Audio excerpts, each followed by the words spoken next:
Licencié du Séville FC en 2021, Joris Gnagnon avait intenté une procédure pour licenciement abusif auprès de la FIFA. L'instance du football mondial a finalement donné raison au club andalou, qui avance notamment que le joueur faisait plus de 100 kilos lors de son passage au club, bien loin de son poids de forme. Ce vendredi, le Séville FC a rendu publique la résolution du procès intenté par le footballeur Joris Gnagnon pour licenciement abusif en 2021, alors qu'il lui restait 2 ans de contrat. Un procès perdu par le défenseur français aujourd'hui sans club après sa pige à Saint-Étienne, accusé d'un manque de professionnalisme.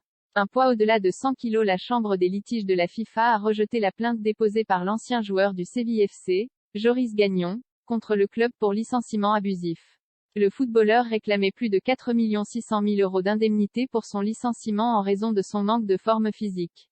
Selon cette décision, le FC Séville n'aura pas à payer d'indemnité au joueur, qui peut encore faire appel auprès du tribunal arbitral du Sportad, peut-on lire dans le communiqué du club andalou. Reste à savoir dans quelle mesure le défenseur central français souhaite poursuivre son procès envers son ancien club, qu'il accuse de manque de professionnalisme. Le fait est que Gnagnon, dont Séville possède des données et des preuves qui montrent à quel point il était loin de son poids idéal, plus de 100 kg, lorsqu'il jouait en Andalousie, n'a plus grand-chose à quoi se raccrocher si l'on en croit les mots de Marca.